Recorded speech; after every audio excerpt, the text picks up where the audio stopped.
All right, so the first thing we're going to talk about is the shutter speed on your camera. Now, the shutter speed, as I explained before, is how long your shutter stays opened. When you're taking pictures in low light situations, you might have your shutter stay open longer in order to let more light into that sensor. When you're taking pictures in brighter situations, you may speed it up so less light is able to come in to that image as well.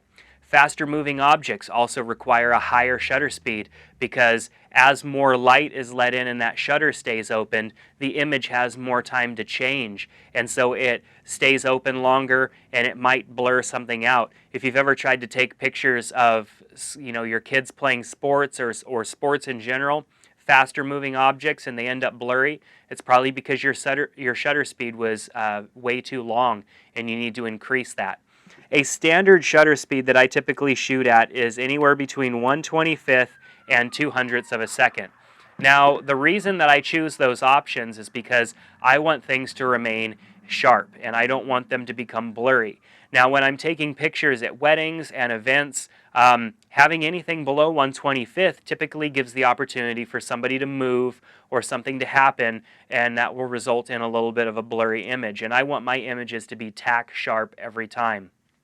So there's two different ways, obviously, that your image can become blurry, with your shutter speed being too slow or even out of focus, which can result in blur as well. And you can have that happen if your aperture is set incorrectly as well. So there's a couple different things that we're going to be looking at to help with that. So usually if I end up shooting below 1/100th of a second, the problem with that is that I end up needing to stabilize my camera some way. Now, sometimes I will stabilize it with a tripod or a monopod, or sometimes I'll even lean my camera up against something. There have been times where I've had to really slow my shutter speed down, and I've actually rested my camera on my arm and pushed up with my arm and down on the camera so that I could stabilize a little bit. And that's in situations where I just can't possibly make it happen in any other way. And sometimes I still get a blurry image, but you want to try and keep that shutter speed up. Unless you're taking pictures of something like a river or a landscape or something like that, where you're probably going to be locked down on a tripod and movement isn't going to happen because maybe only water or something is moving by, and you can decrease your shutter speed to make up for other lighting situations in that aspect. So, for example, if I was going to take a picture of like a small river or a brook, I might lock my camera down on a tripod and take my shutter speed down to like maybe even 1 full second and hit that shutter button, and it's going to open that shutter for 1 full second. Everything else in the image is probably going to stay the same because it's a landscape, but the water is going to be going by and it's going to make the water look really smooth. You couldn't do that with a person. You couldn't lock your camera down on a tripod, put it at 1 second shutter speed and let a person move around, because then they'd just be a blurry trail. And of course you can come up with some cool effects by doing that, but you're not going to get a very sharp image of your person. So I typically, like I said, try to stay around 1/25th to 1/200th of a second so that I can make sure that things stay sharp.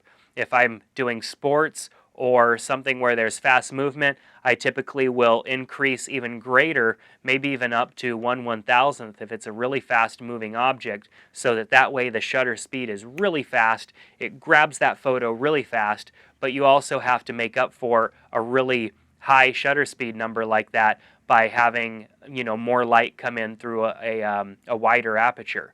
So there's give and take, as I'm sure you're starting to figure out here, where you have to have one setting set to accomplish one thing, and then the other one has to be complementary to that as well.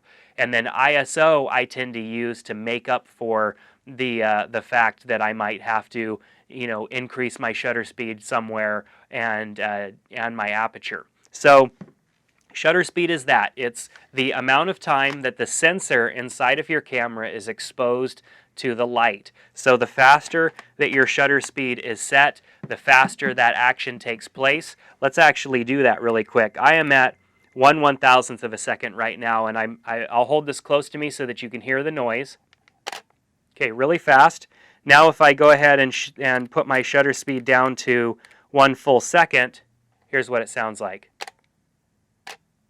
See that it opened and then closed. And so that's what a slow shutter speed is, exposing the light to the sensor to light for a much longer period of time, whereas a fast shutter speed is really fast, captures that action really quickly, and holds it instead of allowing more to come through. So for sports and fast-moving objects, you want a higher shutter speed.